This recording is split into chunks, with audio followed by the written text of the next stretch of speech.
Son.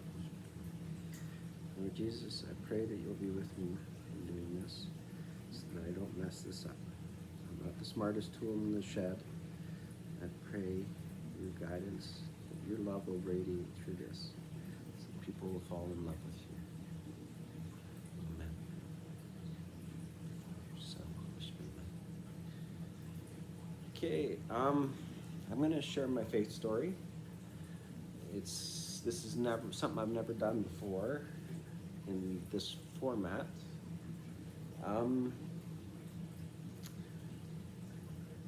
So I hope that people who do not believe will hear this and realize that Jesus is true, is real, alive, and he wants to give you his love and mercy. I boast in nothing. What I've received, I did not deserve. I am nothing and he is everything. And so I don't want to do this to make myself grandeur or boast in myself, but I want to boast in Jesus, and I want to boast in his love and mercy. And that's why I want to do my faith, share my faith story of what he's done for me. I'm going to start by going way back in history to when I was in grade 4. And Jesus seems to come into my life when I fail. And I'd failed grade 4. And I was pretty upset about failing grade 4. And my grandmother was a retired school teacher. Gertrude Slavic was her name. We called her Gertie. Anyways, my grandma Gertie, she had me come live with her for a while during that summer. And she used to go to Mass every day, but because I was there, she wouldn't make me go to Mass just on Sunday. But she would still go to Mass church every day to set up, because she would go there every day to set up for Father for Mass. But anyway, so we'd arrive before Mass and she'd set up, but my grandmother would come alive when she was there, and she would just start glowing. And she would go up to the tabernacle and she'd start talking to Jesus. But I could only hear her side of the conversation. But she would say, "Jesus is my grandson Dennis."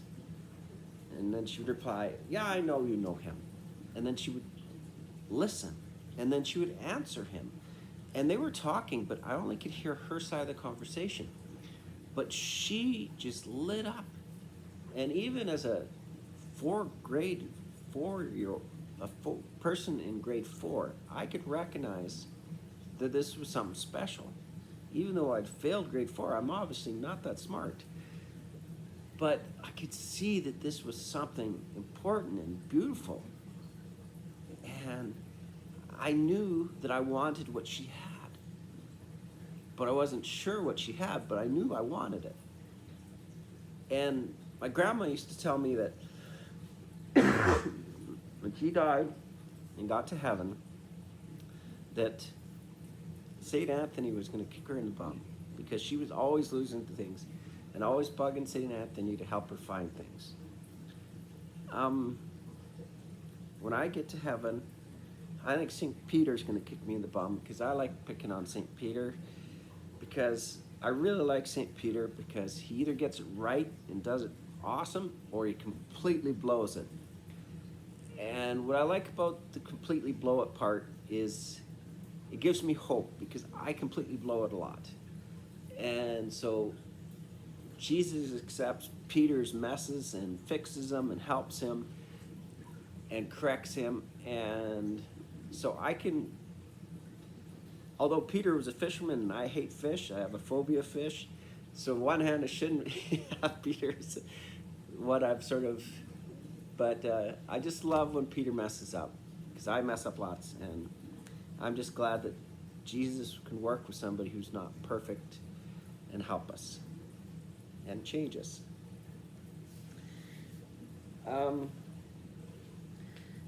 Every time I hear about Peter denying Jesus 3 times, it hits me really hard, because I've been a coward with my faith.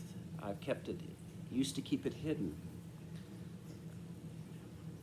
And so when I hear about Peter's messes, sometimes they really hit me on the heart. When I was a teenager, I was about 17 years old, and I got prayed over. And there were people receiving different gifts of the Spirit. And we were in the basement rectory of the church, and we we're being prayed over, and I really wanted to receive the gift of tongues. And that's sort of what I wanted, but that's not what I got. I received a better gift. Jesus knows what gift we need. Even though we think we want one thing, Jesus knows what we need. And he'd given me the gift of loving him. And I just fell madly, deeply in love with Jesus. And it was awesome. It was better than the gift of tongues. Tongues would be great. Is great, you know. But for me, the gift of falling in love with Jesus was the gift I needed. And it was such a gift. And I was completely blown away. The best way to describe it is my cup was overflowing. I'm a cracked and flawed vessel with lots of leaks, but my cup was overflowing this love, and it was such an amazing experience to feel his love. And my words are inadequate to describe that feeling. And I've been blessed every time I felt it, and it's the greatest thing ever. It is his love is the greatest thing ever. And you know, I was this youngest one there. I'm probably about 17, and they're asking questions to the priest, and oh, what do I do? How do I follow Jesus? And all this stuff. And I said, well, just love God. And I'm answering the questions, and I think I was driving them nuts because I was just so full and just overflowing. I was just saying everything that was coming out of my mouth, and they probably wanted me just to be quiet. But when you experience that love, you can't help but share it. And I was just, they probably did want me to shut up, but I just kept, I love Jesus. Woo. Yeah, I love Jesus. Love your neighbor. Love this. It was pretty crazy. Yeah, they probably wished I wasn't there. I was so over the top. You know, I'm also going through my notes here because I don't want to miss anything, so sorry. I'm going to tell you another story about my past, and this is going back further than when I was 17. When I was in grade 9, I thought I was God's gift to women, but they thought differently. In fact, most of them didn't want anything to do with me, which is probably a good thing. And anyways, there's this girl I really wanted to date, but the problem was she had a boyfriend. So I was actually no other word to describe it other than a bully. I picked on her boyfriend for a full year. I was a bully to him, and after about a year, they broke up. And when they broke up, I asked her out, and she told me no. I just want to be friends. And that was probably a good thing at that point, but at that point I was very upset. And that. About 8 years later, that boy committed suicide.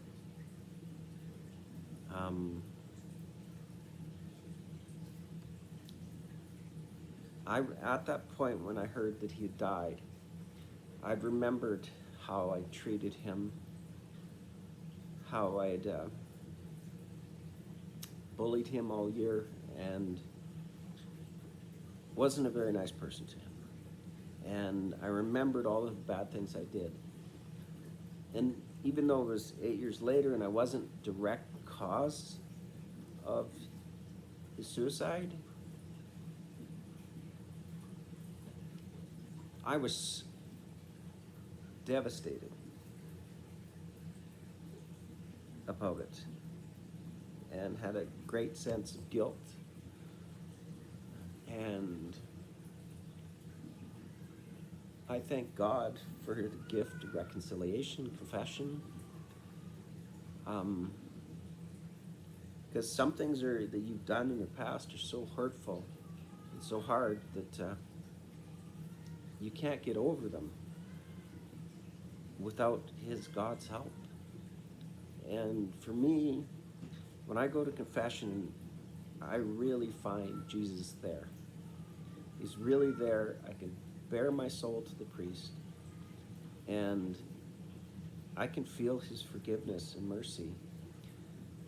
And I just thank God for that gift of confession.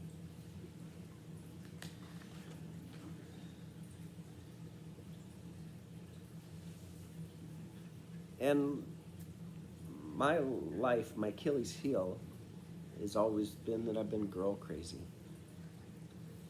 And I would look at pictures of women that I shouldn't have looked at. And I wouldn't go to a computer unless somebody else was in the room with me because I knew I'd be tempted. And I couldn't trust myself. I didn't find I was strong enough at that point when I was young to deal with it. So I wouldn't go on a thing without somebody computer unless somebody else was there. And it was a real struggle for my life. And when I would go to the confession, Father Brian really helped me. And he would hear my confession, but then he would also, after his confession, it's so important you listen to what the priest has to say. St. John Bosco used to say that you have to listen to what the priest says afterwards because it's so important, because he can tell you things to help you so you can beat that sin. And so I listened to Father Brian. He gave me some advice on how to help me with my sins. And it was such a blessing and such a grace. So it's not only do you get forgiveness, but you also get advice how to not sin again. And I think we don't realize how valuable our priests are to us. And that Jesus works through that sacrament, that Jesus works through those priests, and how we need to pray for them, and how we need them. You know, they are such an integral part of our faith, but it's Jesus working through the priests. And it's so important. They are so important because of what Jesus does through them. Because sometimes you need to hear the words from a voice. So I found that I can hear Jesus in the priest, especially during confession. So when I have a nuclear problem in my life, I go talk to the priest. And that's something I like to tell the youth, is to go talk to your priest. Tell them your problems, and they'll help you if they can.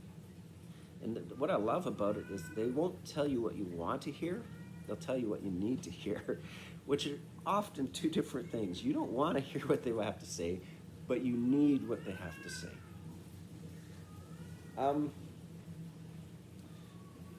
So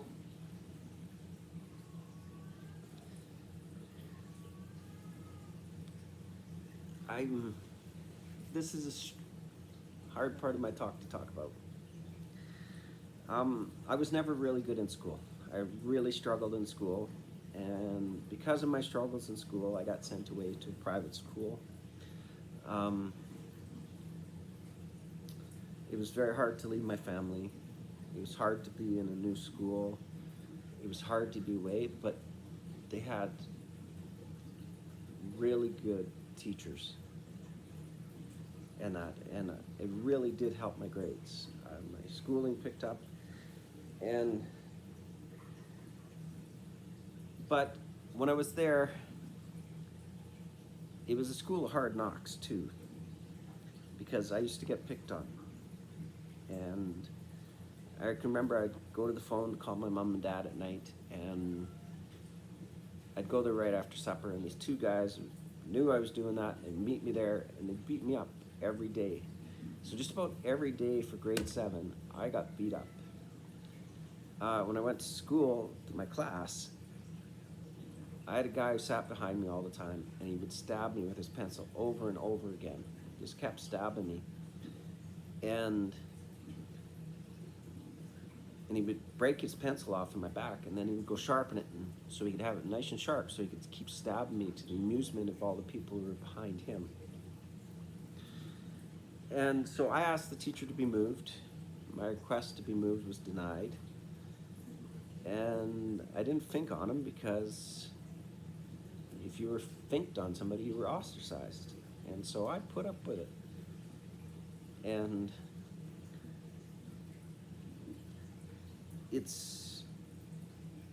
I was a bully, but I'd also been bullied. Part of this school, there was a French teacher who was a monster. And he was our grade 7 dorm master leader. And I witnessed him assault a few of the boys, and it was so bad that I actually blocked it out of my memory till I was about 21. And that's when I finally remembered what had happened there. And he was our French teacher, and he was arrested and sent to jail. It was a very bad time.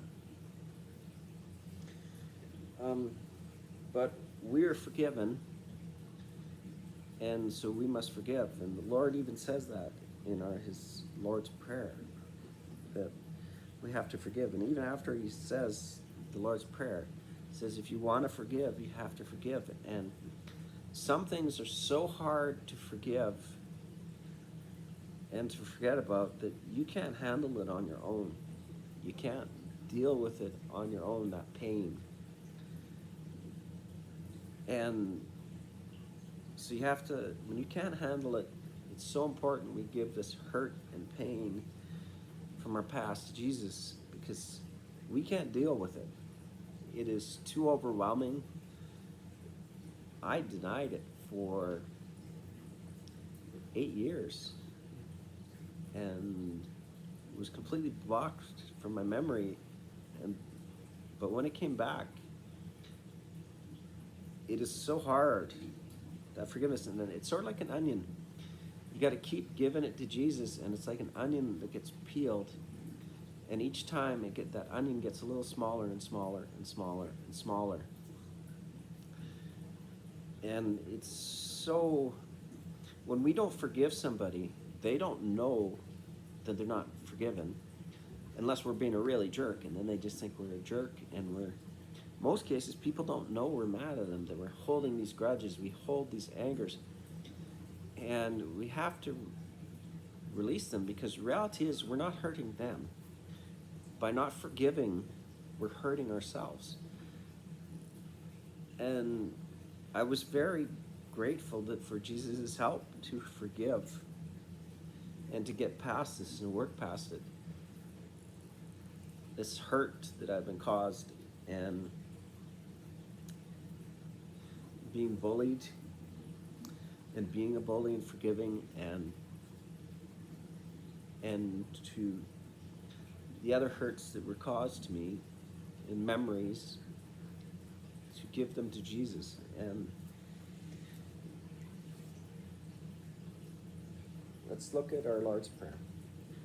Our Father, who art in heaven, hallowed be thy name. Thy kingdom come, thy will be done on earth as it is in heaven. Give us this day our daily bread, and forgive us our trespasses, as we forgive those who trespass against us. And lead us not in temptation, but deliver us from evil. Forgive us our trespasses, as we forgive those who trespass against us. Catch 22. We're told in the Lord's Prayer to forgive others.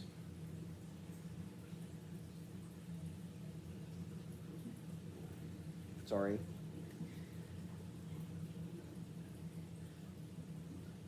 I want to just thank Jesus for teaching me how to forgive, how to be merciful, how to get past some awful pains. the things I've done, but also the things that were done to me.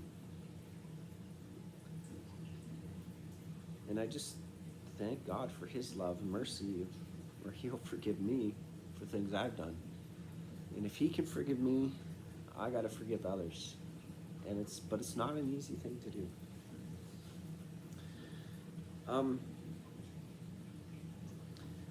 Like I said, God shows up when I'm failing. So another part of my life is that I'd flunked out of the University of Calgary, and it was humbling, hard thing to go through. But Jesus takes some of my greatest gifts, like from when I failed grade 4, my grandma helped me. When I failed out of university, that's when I met my wife. And so some of what should have been my worst moments, God turns them around and becomes my best. My wife was initially dating one of my friends, and they broke up, and I asked him if I could ask her out, and he immediately made right back up with her. And so they dated for a while longer, and then they broke up again. And then I didn't ask him to ask her out. I went and asked her. And she told me she just wanted to be friends. So we were friends for about a year. And then she finally told me that she loved me. And then 3 years later, we got married. And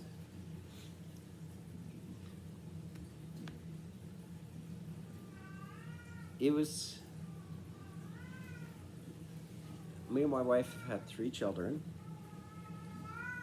and there were some real blessings and graces and stuff, and some real challenges. I can remember sitting up we always sat in the back of the church, and we'd gone to visit my in-laws, and we're in Belmont, BC, and my kids asked to sit in the front pew. And my boys were just toddlers then, and my daughter was a baby, and 2 boys and a girl. And it was just a disaster. We sat in the front pew. My boys were fighting. It was WrestleMania. There was chokeholds, body slam, clotheslines. They were just, and the whole church was just laughing. And every time I go put my daughter down, she'd start to cry. So I had my hands full with my baby, and I'm trying to control these 2 boys who were just wild in front of the church. And it was such a trying moment. And I couldn't, when Mass was over, I got the kids out to the truck, and I got them in the back seat, and then I yelled at them. Like I'd probably never yelled at them like that before. And I was so mad and so upset, and I'm yelling at them. And all of a sudden I hear this knocking on my driver's side window. And I turn around, and I'm completely embarrassed because there's this lady from the church.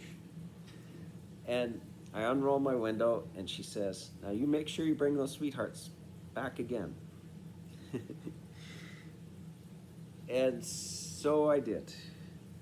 But at that point, I never sat in the front of church again. So when I was a year or 2 later, we're living in Hinton, and my son had a friend over, and he had gotten sick. And so my wife came and told me, and I was in the backyard doing landscaping, cleaning up, and she told me she had to drive my son's friend home because he'd gotten sick and was going to take him to his house. So I said, okay, I'll just finish up quickly in the backyard and I'll go in the house. And my daughter was watching TV, and my other son was with me. So I thought, okay, well, she's watching Barney, it'll be okay. And so I quickly finished my chores and stuff, but it took me longer than I thought, because I was just going in the house, when I heard a knocking on the door, I turned around, there's a police officer in the door. And so I go open the door and he says, "Sir, is this your daughter?" I said, "Yes." And he said to me, explained to me that a lady had spotted her running towards the highway, which is about 4 blocks away from her house. And she tried to get her to come with her, but she wouldn't. So my daughter had taken off running, so she called the police and just followed at a distance. Because my daughter was pretty young. She was 2 or 3. So anyways, the police went to explain how when he had showed up, she was by the highway, and the police officer asked her to get in the car, and she jumped right in the car. And he said, "Can you show me home?" And she stood up on the front seat, because she was too small. If she sat, she couldn't see over the dashboard, and she pointed the way home to him, and he brought her back home. This sort of gives you my daughter and mine's whirlwind relationship, a foreshadowing of her whirlwind relationship.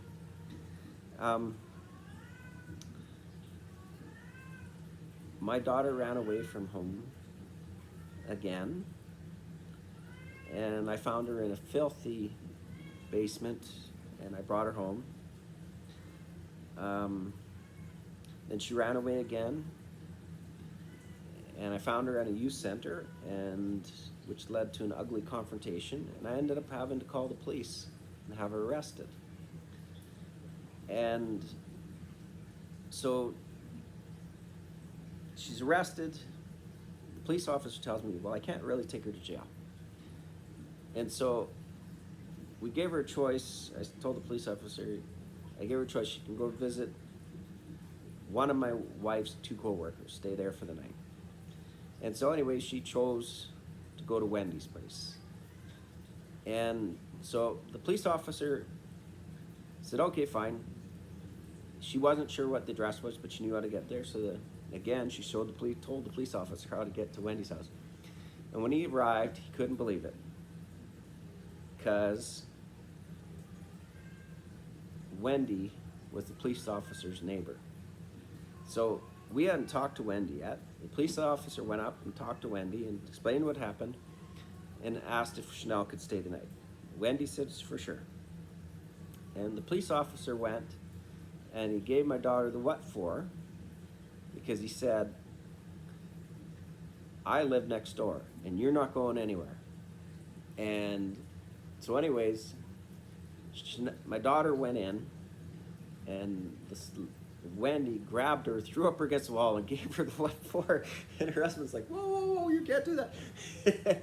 But anyways, Wendy didn't hold back. She never held back. You always knew how you stood with Wendy, and Wendy didn't hold back. So maybe it was divine providence from God that she ended up staying at Wendy's house. The police officer lived right next door. And the next day, Chanel came back home. And things weren't good. And I grounded her till the cows come home. And we don't live on a farm. And so after a while, my daughter came to me and she said, I'd taken away all her friends, all her rights, her cell phone. I think the thing that hurt her most was the cell phone.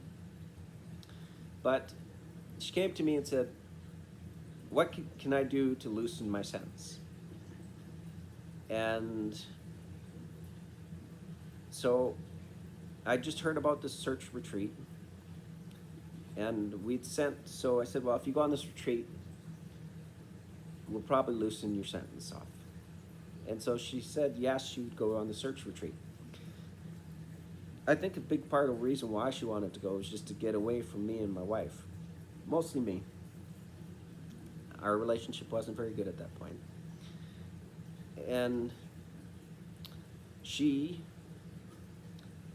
I was driving her to the city to go to this youth retreat, and she noticed there was 2 sleeping bags in the back.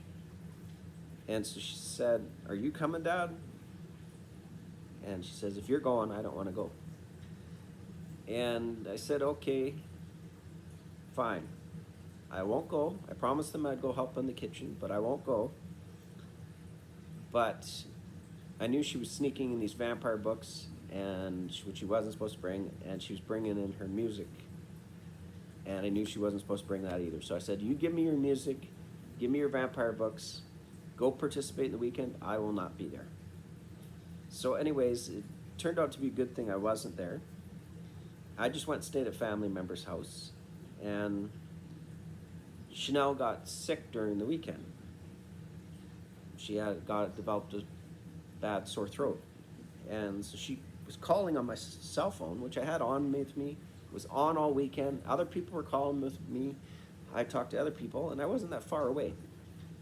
But whenever Chanel called, she couldn't get through. I never heard, she said it rang, I never heard the phone ring. Divine providence that I never knew that she was trying to get hold of me. She spent the whole weekend there, and I saw her at the end of the weekend when I came to pick her up, and I knew something was wrong. I could tell right away. So I asked her what's wrong, and she just pointed to her throat. She muffled, hurting. She had a sore throat. And I said, did you have a good weekend? And she gave me the thumbs up. And then I tried talking to her a little more, and she was just really sick, didn't want to talk. So I took her back home, and then me and my wife took her to the hospital, and it turns out she had a really bad sore throat.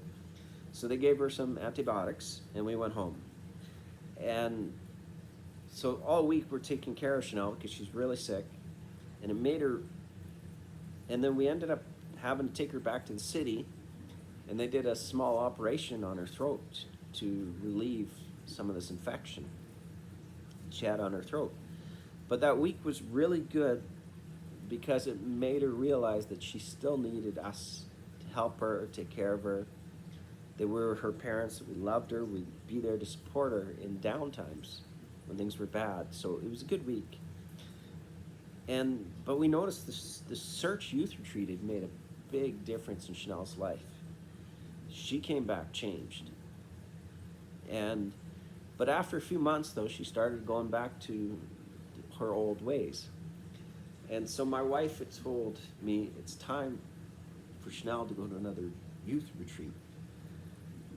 And so I found out where there was one, and she went and worked backup for this youth retreat. And she came back, she met some new friends.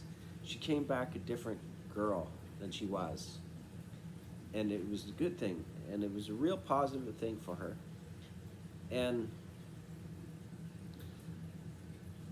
so I asked her if she wanted to bring the Search Youth Retreat to Hinton. And she said that she would. And so God had taken the hard, bad moment in my life, and he turned it around. And I never wanted to get involved with youth ministry, but from my daughter running away, all of a sudden I was involved in this youth retreat. And so God took something bad, one of the worst moments of my life, and he turned it around and made it something good.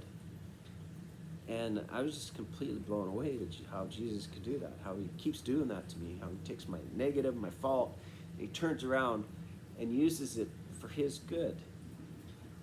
And I'd heard of people saying about this. So anyways, me and my daughter are trying to start this youth retreat up. But nothing's going. Even though I'm trying to do something good, there's all these roadblocks. Every time I try to do something, it's not working. And I'm getting frustrated. I can't get ahead. I'm just try to do this, it doesn't work. Try to do that, it doesn't work. Try to do this, it doesn't work. Nothing is working. So finally, I get to church one day, and I'm praying. And I'm praying, God, I just need a date. That's the only thing I'm asking for. What day do you want us to hold this youth retreat?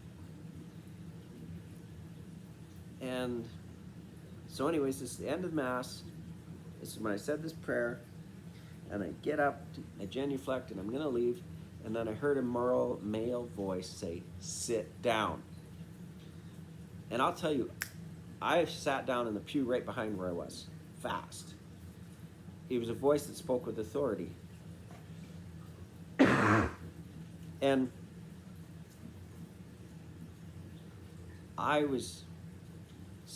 Dale comes up to me and he says, "Dennis, what are you doing?" I said, "I was told to sit down. I'm sitting down." And he looked at me kind of funny.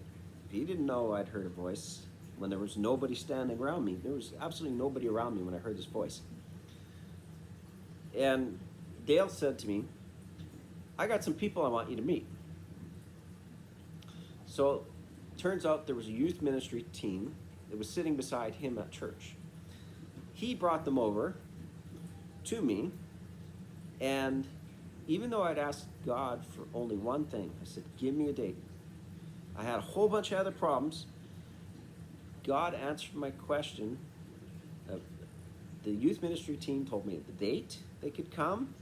They told they'd be glad to do the youth retreat. They provided everything I needed.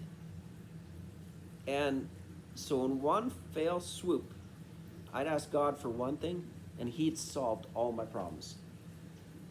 And the youth retreat was going ahead. And it was a very important moment for me to learn that wasn't my youth retreat. This belonged to him. And it would only succeed if he was involved. If it was just about me, it wouldn't succeed. It had to be about Jesus. And Jesus made it work, not me. I just got to be a part of it. And it was such an amazing experience, these retreats, working with the youth. But I'm not going to boast in what I did. It's what he did that mattered. I was just lucky to be a part of it.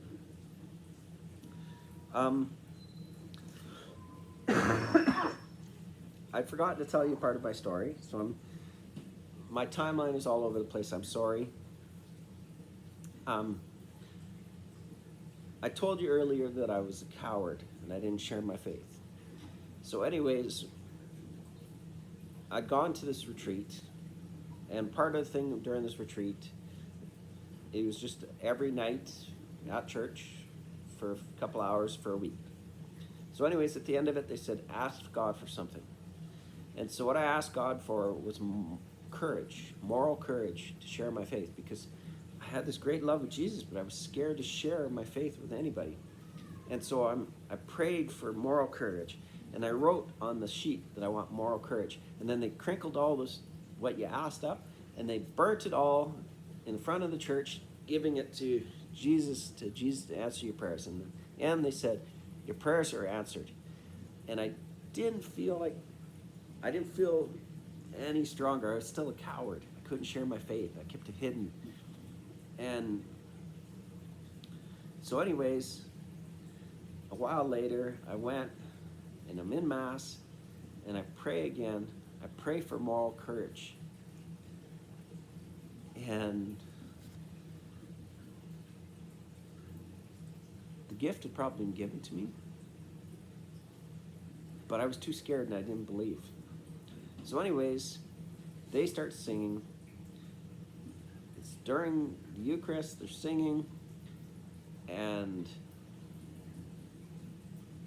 I prayed again for moral courage, and then I look up, and down from the cross, from Jesus on the cross, I see this psychedelic thing. It's cut out, and it's coming towards me. It's coming closer and closer towards me. It's coming and coming closer towards me. And I close my eyes, but it keeps coming. Even when I close my eyes, I could see it. And I realize I'm having a vision. And I look around, and I'm looking. Nobody else is seeing this. Because if they saw this, they'd be astounded, because I'm sure my mouth was hanging wide open. And it was coming, and it was huge, just huge. I'm talking, it was so big. And it came right up to me, right up in front of me. And then it was gone. And I knew my prayers had been answered. I knew Jesus answered my prayer in a vision. And it says in Acts 2:17 that young men will have vision and old men will have dreams. And I'm paraphrasing this. It's Acts 2:17 in the Bible. So I knew I'd had a vision, and I was just flabbergasted. And knew that Jesus had answered me in a vision, and I knew I had no more excuses. And here's the awkward part of my vision. I'm going to tell you what the vision was. It was a man's balls, and they were big as church bells. They were huge. So I knew Jesus had given me his balls, and when I shared my faith, I wouldn't be relying on my strength, but I'd be relying on Jesus' strength, Jesus' courage, because in my weakness, his strength would shine. And the only reason why I share my faith now is because of that incident. Up to that point, I never talked about my faith. I never shared my faith. And now I can share my faith, and I know I'm not relying on my strength, my courage. I had Jesus' strength, Jesus' courage, and Jesus' strength and courage is huge. But I was completely flabbergasted that he would do it that way. And I look back on it now and can laugh, but back then I was just astounded that he would do that. And so, yeah, so that was my vision. Okay, let's see where I'm at here. I'm sorry. Okay, I've covered that. Okay. Okay, I'm another time. I got this great hunger now. I'm searching for Jesus, and there's a quote, the Bible verse that I've tried to live my life by: draw near to God, and he will draw near to you. So I'm looking on YouTube for this information, and I come across this video, but it turns out to be an attack on the church, and it turns out to be an attack on Pope John Paul II. And anyways, this video really shook my faith to the core, and I began to doubt my faith. And so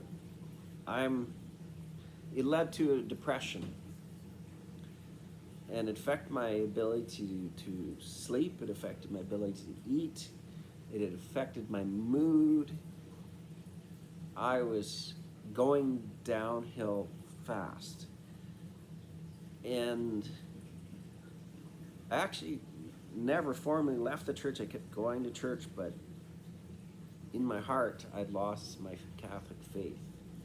I still believed in Jesus, but I'd lost my Catholic faith. And I was in such a depression. That's the only word I can use to describe it. It was so dark. And one night I couldn't sleep, and it felt like I was being tormented and persecuted, and I couldn't take it anymore. So I got out of bed, and I went downstairs, and I just started hitting myself as hard as I could, because I wanted to knock myself out. I wanted to knock myself out because I couldn't take it anymore. And I was hitting myself as hard as I could, and I couldn't knock myself out with my fist. So I jumped off the stairs and landed on ceramic tile concrete floor, trying to knock myself out. But I didn't even knock myself out then. It just really, really hurt. So I slithered over to the couch, and it was desperation at that moment in my life. And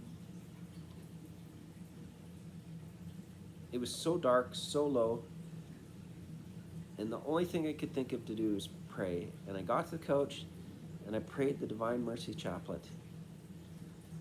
And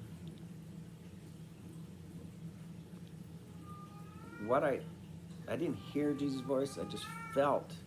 And I guess I heard in my mind Jesus' voice.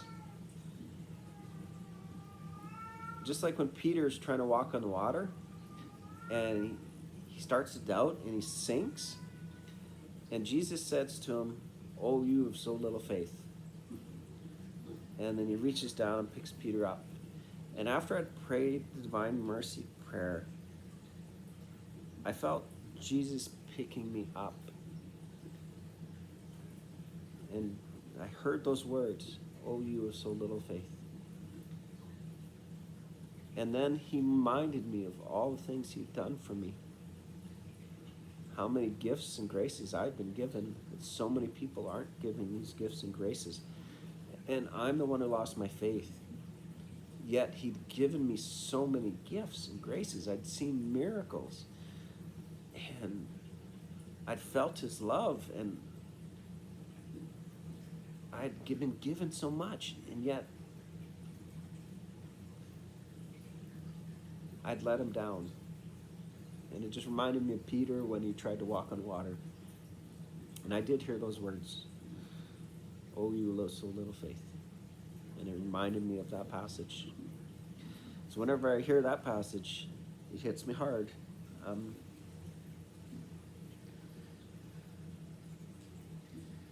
Jesus had saved me again. And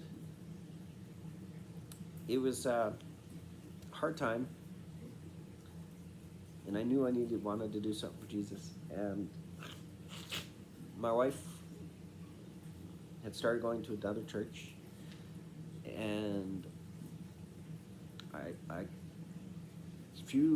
a week or two later, or however long, I can't remember, I went up to my wife one day and I said, I want to sell everything we have and go be missionaries for Jesus. And my wife was so upset, so mad. I could have set off a hand grenade in the kitchen and done less damage. She was so mad at me. That would have been hard for a Catholic wife to accept, but my wife was going to a different church. I'm going to the Catholic church. And she was so mad and so upset, she told me to go talk to Father Brian. And so I went and talked to Father Brian, and I received the most gentlest, kindest rebuke I've ever seen in my life. And Father Brian sat me down, and he pulled out the Bible, and he pulled out the Catechism of the Church, Catholic Church, and he showed me. He said, Dennis, you're married. You're not a single man anymore. And he said, he read from the Bible and he read from the Catechism, and he said, your job now is to be like St. Joseph. And St. Joseph took care of Mary and he took care of Jesus. He says, you can't run off and be a missionary now. He said, you're married. You got to be there to protect and support your family. And it was a difficult time in my marriage after that because my wife didn't trust me, and so she said, well, we're going to counseling. And we did go to counseling, and we went together initially. And then she told me, no, I just needed counseling, not her. And so then I kept going to counseling for a year after that because I can use all the help I can get. And through Father Brian, through the counseling, Jesus saved my marriage. And Jesus saved my marriage at least 3 times that I know of, where he's interceded for me and saved my marriage. He's probably saved it even more than that. Probably there's times that he saved it. I didn't know he saved it. And I think there's lots of gifts and graces that we receive that we don't know we received from him.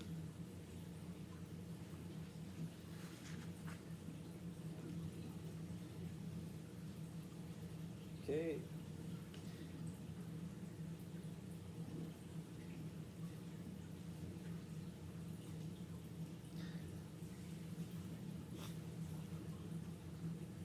I love the Catholic Church. The church is Christ's bride.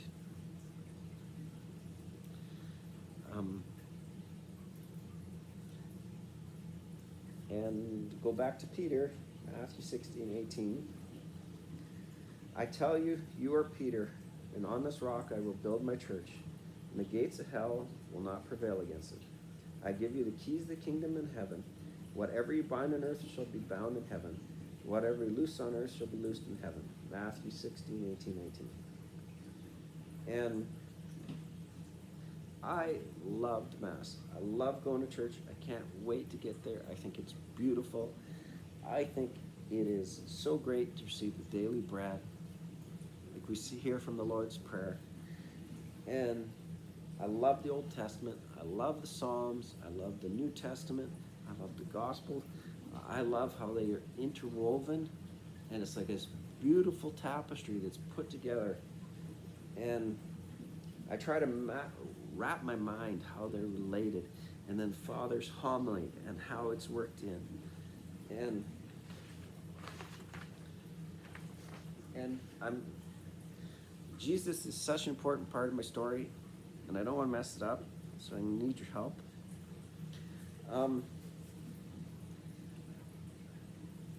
I don't consider myself to be the smartest guy in the world. Um, there's a lot of words I can't pronounce. I try to keep that hidden. My wife knows there's words that I can't pronounce, and I remember they asked me to read at church, but I was too embarrassed to because I didn't want to sound like a fool trying to sound these words out in front of church, and I struggle saying names, and so I said no, I didn't want to read because of being embarrassed and stuff.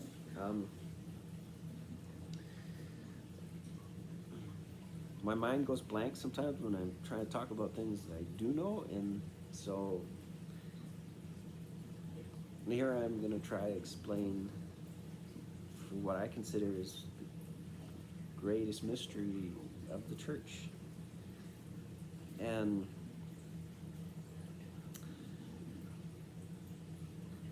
Jesus didn't lie. He always told the truth.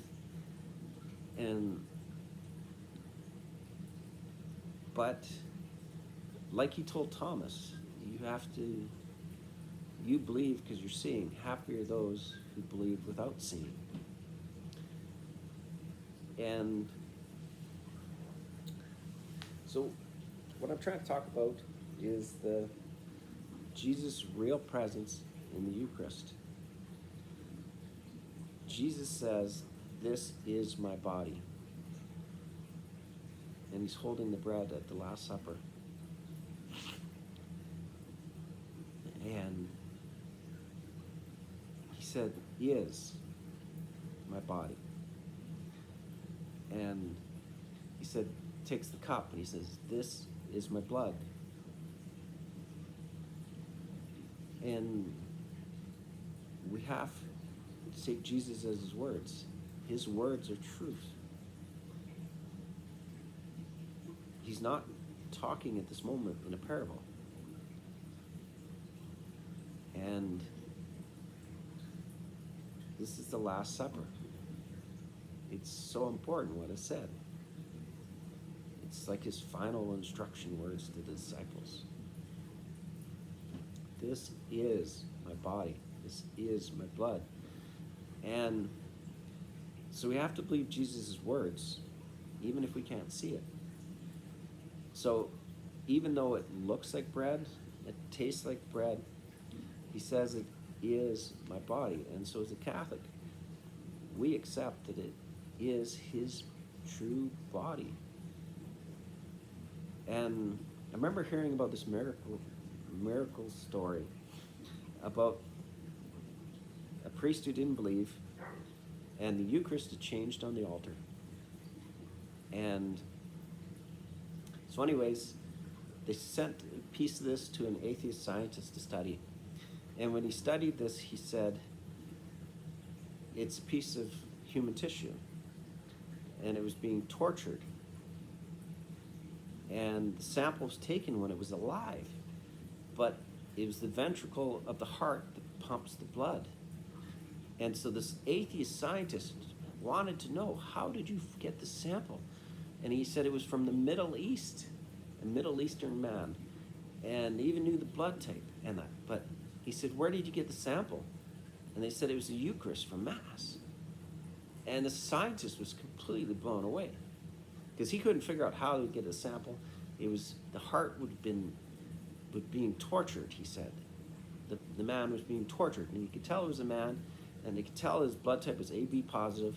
And I like to say it's AB positive Jesus. AB positive, that's Jesus. That's what how I remember his blood type is AB positive. It's Jesus. And so they took this sample, and this atheist doctor ended up becoming Catholic because of this test. And they get atheists to test this stuff because they don't believe, and they're not Catholic. They're not looking for this. So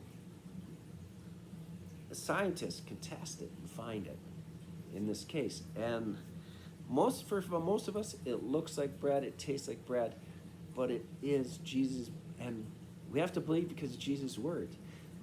Same with the wine. It looks like wine, it tastes like wine. But Jesus, his first miracle, public miracle, was he changed water into wine. And at Mass, we take the wine and water, and the wine represents Jesus. The one drop represents all humanity. And that's just a comparison, like the cup of wine for one drop of just all humanity is just one drop in Jesus. And so the first miracle is that. Moses, the first plague is he changes the water to blood. But it's neat. From the Old Testament, Jesus, the Old Testament prophets, they do things, but Jesus always does more. And so Moses changes the water to blood. Jesus changes the water to wine, the wine to blood. And I just want to see people to see the typography. Sorry, I'm mispronouncing it. From the Old Testament to the New, Jesus takes what and fulfills the Old Testament. And so when you go to Mass, it is his true body and it is his true blood. And Jesus repeats himself 4 times over, only in the Bible, one place. And that's in John 6. And he says, you must eat my body and drink my blood. And he says it 4 times in one chapter. And that's the only place in the Bible he does it. And I think he does it 4 times because he knew it would be hard for people to accept that. Because you're going to have to believe without seeing. And that's why he repeats himself over 4 times. And then everybody walks away from him because it was such a scandal to even drink blood for a Jewish person or to eat human flesh. That was such a scandal. And Jesus is saying, to have eternal life, you have to eat my body and drink my blood. And then they'd say, no, they were astounded by it. But then he would say it. English doesn't describe it very good. But the next time he says it, even though in English it just says eat again, he says the next time he describes it in the original language, it's nah. And people don't believe that. So they need to, and that's the only place he repeats it. And then all these people walk away from him at that moment, and the disciples come up to him and he says, what, you're not going to walk away too? He's not stopping them saying, wait, I'm just talking symbolically. No, he's talking, he's saying the truth, and it's too hard for them to accept the truth, so they walk away. And he asks the disciples, what, are you going to walk away too? He said, Peter says, Lord, we realize you're the Messiah. I'm paraphrasing, sorry, I'm messing this up. You have the words of eternal life. So even if we don't understand, even if we don't know, we believe you. And we know we need this. Even though we don't understand, we're going to stand beside you. And so this is foreshadowing what's going to come up for the Eucharist, for the Last Supper. And they don't get it until the Last Supper. And he said, this is my body. He takes the bread and breaks it, and they eat it. And it's just the same as the miracles that happen. Like he feeds 5,000 men with 2 fish and 5 loaves of bread. Or is it 2 loaves of bread, 5 fish? I can't remember. Okay. So anyways, he feeds 5,000 men. That doesn't include the women and children that were there also. They just said 5,000 men. And he does it at Passover. And he's showing that he can multiply endlessly. And one of the complaints is, if you Christians must have eaten Jesus by now. But he's showing he can multiply his bread. He can multiply his body to keep feeding us. And every daily Mass we receive his daily bread, which is his body and blood. In the was blood or wine, and was this. And when he is resurrected and walking along with the disciples, right? He sees Mary Magdalene, and he says, I'm going to go up to my Father. And then some disciples are walking on the road. They're heading out of Jerusalem. And Jesus joins them, and he ends up explaining the gospel to them. And they ask him to stay with them. He's going to keep walking on. They ask him to stay, and they don't recognize him till he breaks the bread. And when they recognize him in the breaking of the bread, he disappears. So you can know you're going to the right church with the breaking of the bread. This is his true body and true blood. You can recognize that as Jesus. They recognize Jesus in the breaking of the bread. And every day in Mass, there is the breaking of the bread. And I hope I've explained it right. I hope I've opened somebody's eyes to that if you didn't believe. But as a Catholic, we have to believe Jesus' words, because he didn't lie. He always told the truth. And I just hope, Jesus, that I've explained this in such a way. If you were to take an atom and break it apart, you have like an atom bomb, you have an explosion. And to me, that's the Eucharist. You know, there is so much more than we realize. You take that little bread and break it apart, and his love is ever expanding, ever growing, and there's so many graces and gifts. But that's why Paul talks about it. Make sure that we don't receive the Eucharist unworthily. And if it was just symbolic, it wouldn't matter if we received it unworthily. But because it is Jesus, we're receiving into our body. We want to do it right. We don't want to do it unworthily.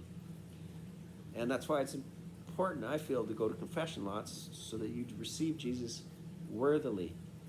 Because if you had the Queen of England coming over to your house, or your favorite celebrity, or even a family member coming over, you're going to clean your house.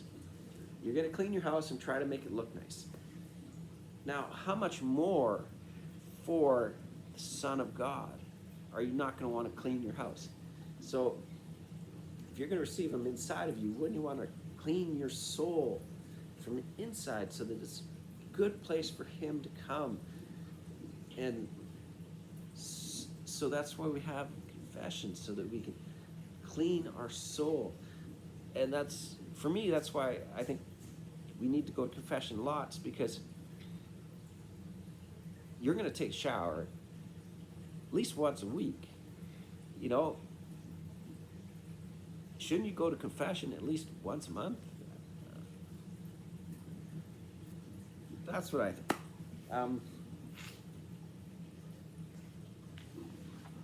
Okay. Okay, okay,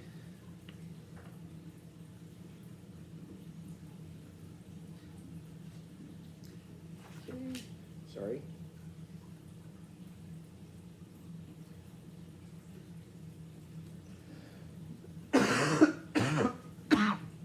Sorry, I've been sick. Okay, I want to talk down about,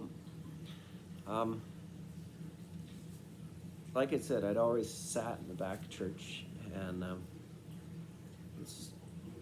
I also felt that I wasn't worthy to sit closer in the church. And so anyways, they needed adult servers, and I was asked, and I thought, well, that's something I can do. And so I served at Mass, and that was one of the greatest gifts I ever did, was because when I became an adult server, I actually got to give the body of Jesus to people. And what can be a greater gift than giving the actual body of Jesus in the Eucharist to people? And that is one of my greatest joys, to be able to do that, is to give Jesus to people in the Eucharist. And so about a week during the week after I'd first given the Eucharist for the first time ever to people. And it's strange to be in the front of the church again, because I was so used to sitting in the back, feeling unworthy to be near the front. And I also, when I used to hear about the reading where Joseph was going to quietly divorce Mary and leave her, and then he had a dream. And I'm like, well, he had a dream. I have dreams all the time. And how could he know from that dream that it was from God, not just a dream? And so anyways, I'd gone to sleep in my house. It's the week after the first time I'd given out the Eucharist. And I dreamed a dream. And it was a God dream. And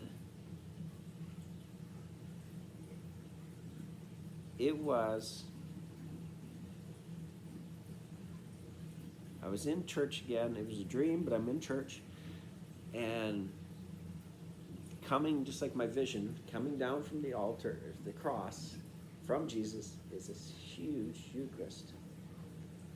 It's huge, just huge, and it's coming towards me.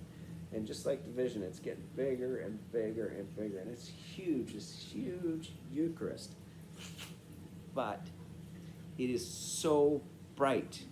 It is so bright. It is huge, it is bright, and it is pulsating. And it is pulsating like a heartbeat. It is like a heartbeat. I could, a heartbeat, but you could feel the waves of love, and it was completely astounding, completely awesome, completely, my cup was overflowing again. It was awesome. The greatest experience I've had in my life is the times I felt Jesus up, and I could feel his love in the Eucharist. And it was so great and so powerful and so big and so bright. And I've always meditated on the transfiguration of Christ, but it was like a transfigured Eucharist, just so bright, so amazing, so much love, and it's just pulsating, and it's this heartbeat, and it's just amazing. And when I woke up from the dream, I'm in my bed, and I went to the kitchen, and I'm crying. I went to the crucifix in my kitchen, and I'm crying at the base of the crucifix on my knees. And I'm crying, why, Lord, why me? And I was just so overwhelmed that Jesus would come to see me. Why me, Lord? I'm not worthy. I'm not worthy of you coming to me in this way. And how you can tell it's a God's dream, not just a regular dream, because if I would have been wearing socks, they would have been blown off. It was so amazing. And I bawled out of joy and love in my kitchen at the base of that cross, just hanging on the wall, and I just cried. I couldn't believe my Lord would come see me. And just completely blown away. It was an amazing experience. So you can tell.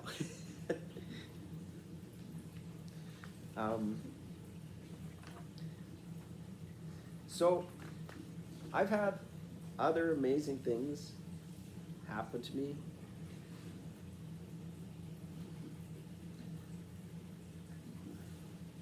I believe being Catholic doesn't mean we're better than anybody else. What I believe it means that we've been given more gifts, more graces than anybody else. And we should be more giving, caring, kind because of all the gifts and graces we've been given. And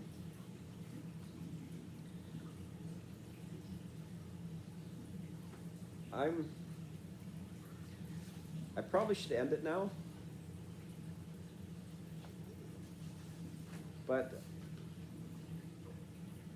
I'm going to tell you one more of my faith stories, and then I'm going to probably end it. I had a friend Nicole. She helped me with the Search Youth Retreat, and she was my right-hand woman. And she was always there for me and always helped me out. Even once they moved away, she always came back every year and helped me out. So she called me and said, Dennis, I'm doing this pilgrimage to Poland and Rome, footsteps of John Paul II.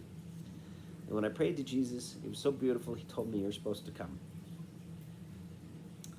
And at that point, I'm thinking, well, there's no way I can come. I don't have the money. I can't go. It's not a time to go. And so I forgot about it. And so anyway, she called me again and she says, have you prayed about it? No, I haven't prayed about it yet. She says, you're supposed to come, pray about it. And so I completely, again, I'm busy. I just forgot about it. How can I afford a trip to Europe? That's just a frivolous thing. No, I'm not going to Europe for this trip. And so anyways, one day I arrive at church. I'm in a real bad mood. I can't remember what happened, but I'm in a bad mood and not in a good person, not happy. And so I get to church. I'm just in the parking lot, and I get a text. And it's from Nicole. And she asked me, are you coming? And I'm like, I can't remember when it is. I can't remember where we're going. I can't remember the costs. And I had these 3 questions, but I answered her really rude in a text. I don't know if you can be rude in a text, but I was angry and my text was rude. And after it sent it, I felt bad because of how it wasn't her fault that I was in a bad mood. I wasn't mad at her. I was just mad, grumpy. And so anyways, I felt bad that I sent this angry text off to her. And so anyways, she sends the message back, pray about it. So I had asked her 3 questions. So I went inside the church. I went to the upper tabernacle room in our church. And I prayed before the tabernacle. And I told Jesus, I'm not feeling called to go. And I don't want to test you, but if you want me to go, you're going to have to show me, because I don't think I'm going on this pilgrimage. So I went back to the pews and sat in the pew where I usually didn't sit, but Mass was starting, and so I went and sat down, and they start singing a song. And it was the Summons Songs. And it's 639 in the Red Book. And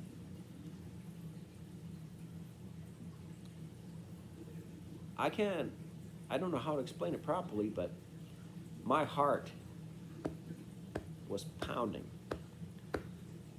to the song. And I felt like I could just feel on my chest this heartbeat. And I'm like, this is Jesus' heartbeat, you know? And the first 3 lines of the song, the beginning of the song, answered all of my questions, my rude questions, Nicole, where I was angry and rude. Jesus answered all 3 of those questions in the song. And by the time the song was over, I knew I was going on a pilgrimage that I wasn't planning on going to. I didn't know how I had the money to go, but I know Jesus wanted me to go on this pilgrimage, and I knew I was going. And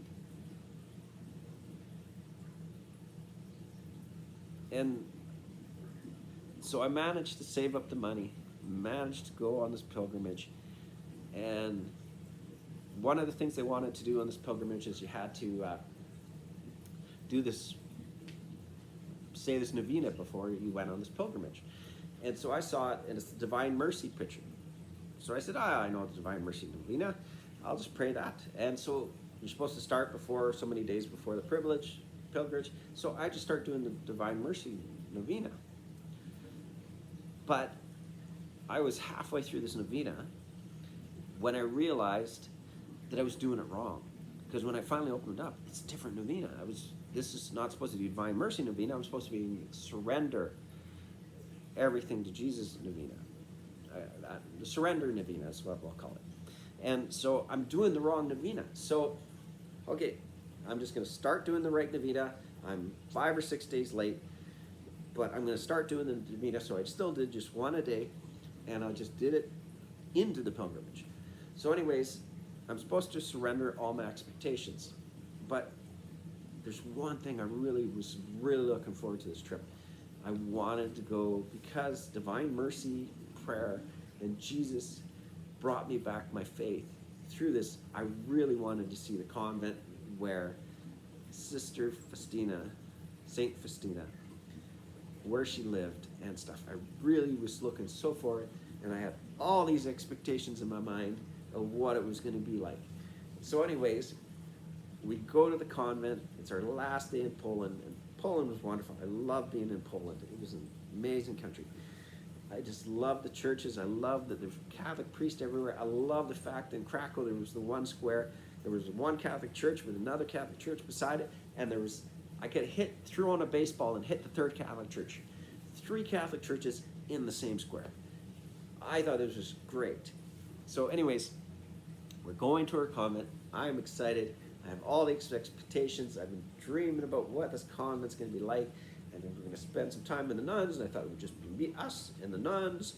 And we'd get to spend all day there. And the spirits, I just had it planned out how it was going to go in my mind. But I got there, and it's different.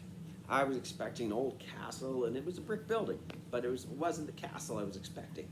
And it was just different than I thought because I had all these expectations. And even though I was supposed to surrender, I hadn't. I had all these expectations, which we were told not to do. So we get there, and we arrive late, and it's Friday, 3 o'clock. We're supposed to be praying the novena. And so we arrive there, we scoot in, and it's all packed. And I could just barely get in the church. I'm sort of like in the entryway of the church. And I had one knee on the ceramic tile, and one knee on the grating for the people to scrape their feet off. That's how close I wasn't right in the church, you know. So anyways, they're praying, but it's in a different language. This whole trip has been in English for us. Even though we're in Poland, it's all been in English. And it's in a different language. And I'm like, oh, well, yeah, they're going to speak Polish. But then the language changes again, something different. And I'm completely baffled. And I think, well, we're praying the Divine Mercy novena. Did I mess up again, or are we doing a different novena, but it's in a different language? I don't know. So I'm trying to follow along, but it's a different language. And then it's like the language changes again. And then we finally get to the 5th decade, and then I realize it's in English. Yes, we're playing Divine Mercy novena. It's 3 o'clock on a Friday in the convent where Divine Mercies come from. Of course, what are you going to be praying? You're praying the Divine Mercy. But up to that point, I was completely lost, completely baffled. Finally, it's in English. Okay, I understand this now. Okay. Prayed the last chaplet in English, and okay, great. And so anyways, I spend some time in the church. People leave, and then I spend some time in front of St. Faustina's relics and stuff, and it was amazing. And then we meet this nun, and it was awesome. It was, for some people, that was the highlight of this thing, meeting this nun. Her name is like Faustina, but drop the A on the end. So Faustine and Sister Faustine. And she is just amazing. She talks the talk, walks the walk. You can just feel the love and mercy radiating from this woman. It is just an amazing experience. But in the end, there was something wrong. And I'm trying to figure out, God, what was wrong? What was wrong? Everybody's saying, this is the highlight, this is the highlight. And to me, it wasn't my highlight. And I'm like, what is wrong? What's wrong? What's wrong? And then when I get home, that night, next morning, we're flying out Poland to Rome, and I realize what I've done. When I'm doing my novena that I was running late on, my surrender novena, that I had expectations. And I went there with all these expectations. So the reason why it wasn't what it should have been for me is because it was about me and not about Jesus. And when I'm praying that prayer, I realize that. And I'm like, oh, I blew it. I really blew it. So we fly out to Rome, and the next morning, we get up, and I go it's a hotel, but it's in a school seminary, and they raise money for the seminary by this hotel that they have running on the school grounds. And they have a beautiful garden and roses and pathways. And so I go walking around I get up early in the morning and I go walking, and there's a place, and I go pray the rosary at an alcove for Mary, and I pray the rosary there. And then I go walking, and I'm smelling the roses in the garden, and I could feel Jesus' presence. And I felt his love. And he starts taking me over my life, and he's showing me my failures and my shortcomings. And the whole time he's pointing out the wrong with me, but I can also still feel his love and mercy.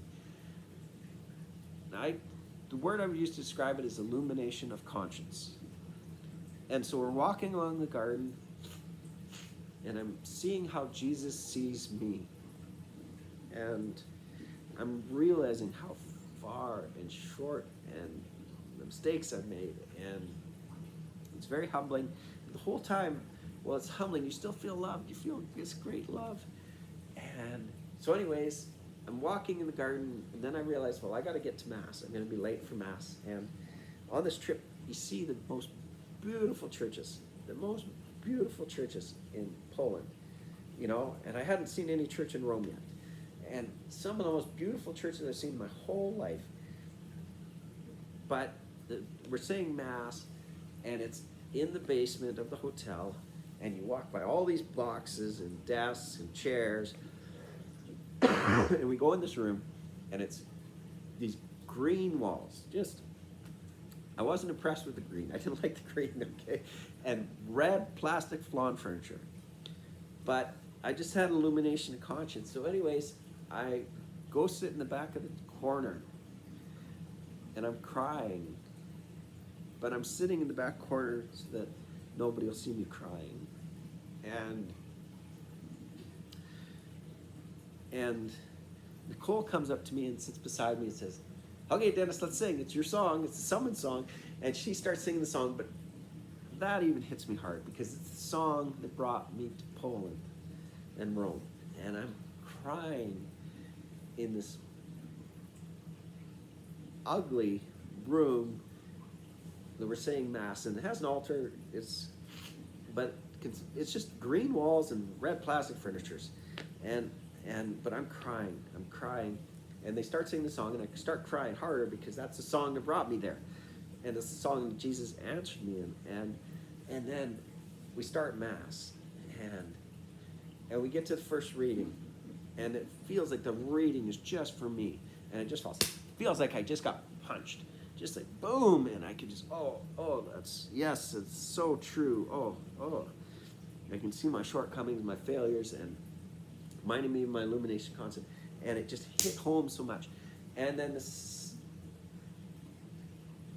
Psalms, boom. The second reading, boom. And then it gets to the Gospel, and again, it feels like I got punched. It feels like I've been punched 4 times, and it's just heading home, and it's like Jesus is talking to me right through the first reading. It's second reading, the Psalm, the Gospel. When Father says the Gospel, it just hits me. And I'm just like, I can't take anymore. It's just like so powerful. It's the most powerful Mass I've ever been to. And I couldn't believe it. And it's in this ugly little room. But it's so powerful. And I'm just bawling. I'm bawling through the whole Mass. I haven't stopped not crying. And I'm trying to keep my head down as people don't know. And I got to blow my nose because I got so much tears. But every word is hitting. And then Father's homily, it's like he's talking directly right to me. It is so powerful. It's like Jesus is talking right to me through Father. And then I'm just thinking I can't take anymore. And then, like usually you have to kneel when it's time for the Eucharist, when the consecrating. But Father invites us to all stand around the altar. And I'm just bawling. I can't believe that I'm being invited up to the altar. And finally, when Mass is ending, Father looks at me and he says, "Are you okay?" And that's finally when I'm able to pull myself together. It was the most beautiful, most powerful Mass I'd ever been to. But it wasn't here I am in seeing all these beautiful churches in Poland, all these beautiful churches in Rome. But the Mass that really hit me hard was in this ugly room in the basement of the church. And it just goes to show you how beautiful Mass is, no matter where it's being said, no matter what's being said. What's important is that Jesus is there, and that's what makes it beautiful. It's not the building. What's important is Jesus. And I hope by me sharing my faith that I've helped draw you people to. I got to tell one more story. That's the way to finish it up, and it's just a short one. I kept praying to Jesus. I've had so many gifts, so many graces, so many miracles in my life, and I didn't tell you all of them, but I told you some. And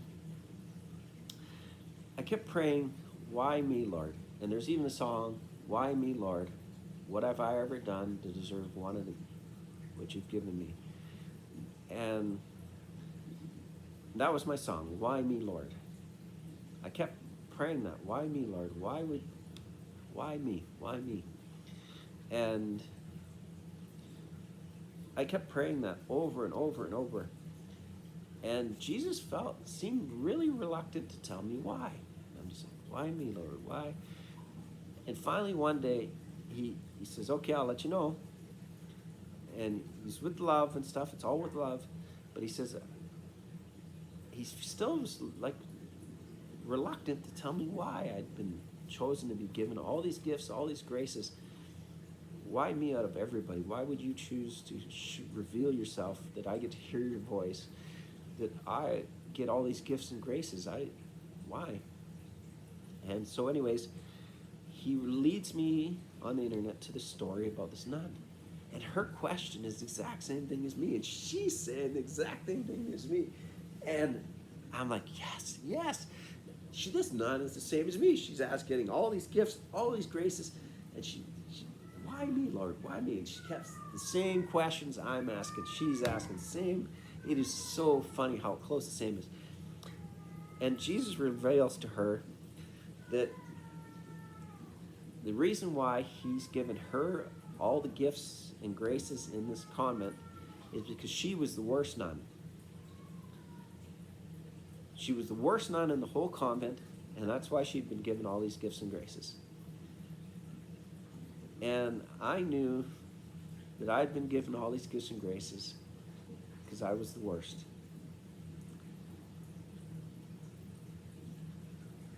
And it made sense to me. It truly made sense to me of why I've been given so much when other people have never heard his voice, but I have. And that's because I was the worst. And when we were walking in the garden, and I had my illumination conference in Rome, one of the things Jesus told me, he said, is, you are nothing, and I'm everything. And some people might think that's an insult, but I've never felt so much love in my life. And he is everything. So I don't want this to be about me. I want this to be about him and his love and gifts and graces and mercy that he can give you if you're open. And scripture I've lived my life by is draw near to God and he will draw near to you. That's James 4:8. And I've tried to live that life, scripture in my life, draw near to God. Drawing near to God is the greatest gift you can receive. Draw near to him and he will draw near to you. And so anyways, I hope my talk and testimony will draw you closer to God, fall madly and deeply in love with him like I have. He is real, he is true. And I thank you for listening, and I hope it helps your faith. Amen.